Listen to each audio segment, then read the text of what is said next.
श्री सीता जी के स्वयंवर की जो सुंदर कथा है वह इस नदी में सुहावनी छवि छा रही है। अनेकों सुंदर विचारपूर्ण प्रश्न ही इस नदी की नावें हैं और उनके विवेक युक्त उत्तर ही चतुर केवट हैं। इस कथा को सुनकर पीछे जो आपस में चर्चा होती है वही इस नदी के सहारे सहारे चलने वाले यात्रियों का समाज शोभा पा रहा है। परशुराम जी का क्रोध इस नदी की भयानक धारा है और श्री रामचंद्र जी के श्रेष्ठ वचन ही सुंदर बंधे हुए घाट हैं। भाइयों सहित श्री रामचंद्र जी के विवाह का उत्साह ही इस कथा नदी की कल्याणकारिणी बाण है जो सभी को सुख देने वाली है।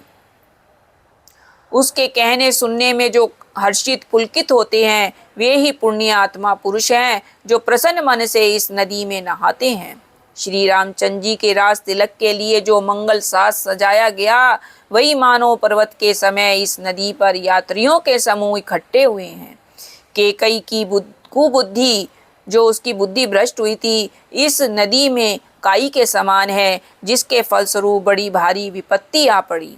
संपूर्ण अनगिनत उत्पातों को शांत करने वाला भरत जी का चरित्र है। नदी तट पर किया जाने वाला जप यज्ञ है। कलयुग के पापों और दुष्टों के अवगुणों के जो वर्णन है वे ही इस नदी के जल का कीचड़ और बगुले कौवे हैं। यह कीर्ति रूपिणी नदी 6 ऋतुओं में सुंदर है। सभी समय यह परम सुहावनी और अत्यंत पवित्र है। इसमें शिव पार्वती जी का विवाह हेमंत ऋतु है। श्री रामचंद्र जी के जन्म का उत्सव सुखदायी और शिशिर ऋतु है। श्री रामचंद्र जी के विवाह समाज का वर्णन ही आनंद मंगलमय ऋतुराज वसंत है। श्री राम जी का वनगमन दुस्सह ग्रीष्म ऋतु है और मार्ग की कथा ही कड़ी धूप और लू है। राक्षसों के साथ घोर युद्ध ही वर्षा ऋतु है जो देवकुल रूपी धान के लिए सुंदर कल्याण करने वाली है। रामचंद्र जी के राज्य काल का जो सुख विनम्रता और बड़ाई है वही निर्मल सुख देने वाली सुहावनी शरद ऋतु है। सती शिरोमणि श्री सीता जी के गुणों की जो कथा है वही इस जल का निर्मल और अनुपम गुण है। श्री भरत जी का स्वभाव इस नदी की सुंदर शीतलता है जो सदा एक सी रहती है और जिसका वर्णन नहीं किया जा सकता। चारों भाइयों का परस्पर देखना, बोलना, मिलना, एक दूसरे से प्रेम करना, हंसना और सुंदर भाईपन इस जल की मधुरता और सुगंध है। मेरा आर्त भाव, विनय, दीनता इस सुंदर निर्मल जल का कम हल्कापन नहीं है अर्थात अत्यंत हल्कापन है। यह जल बड़ा ही अनोखा है जो सुनने से ही गुण करता है और आशा रूपी प्यास को और मन के मैल को दूर कर देता है। यह जल श्री रामचंद्र जी के सुंदर प्रेम को पुष्ट करता है।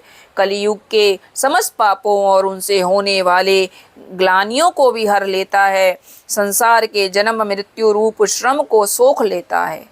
संतोष को भी संतुष्ट करता है और पाप ताप दरिद्रता दोषों को नष्ट कर देता है। यह जल काम क्रोध मद मोह का नाश करने वाला और निर्मल ज्ञान वैराग्य का बढ़ाने वाला है। इसमें आदर पूर्वक स्नान करने से और इसे पीने से हृदय में रहने वाले सब पाप ताप मिट जाते हैं।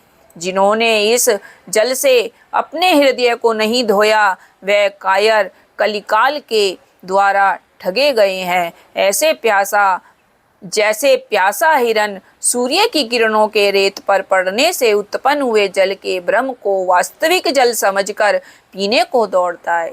आपने कभी देखा होगा जब हम कैड़ी धूप में रास्ते पर चलते हैं तो हमें दूर से दिखाई ऐसे देता है कि जैसे वहाँ पर जल हो, जिसे कि मरीचिका का नाम दिया जाता है। वैसे ही जो है हम लोग भी हैं, हम दूर से ही देख के बड़े खुश हो जाते हैं। जैसे प्यासा हिरन सूर्य की किरणों के रेत पर पड़ने से उत्पन्न हुए जल के ब्रह्म को वास्तविक जल समझकर पीने को दौड़ता है और जल ना पाकर दुखी होता है, वैसे ही वे कलयुग में ठगे हुए हैं। जीव भी विषयों के पीछे भटक कर दुखी होते हैं। हम जितने भी विषय वस्तुएं हैं इनके पीछे दौड़ रही हैं, इसलिए इनसे हमें बचना है और हमें श्री राम जी की शरण लेनी है। राधे राधे।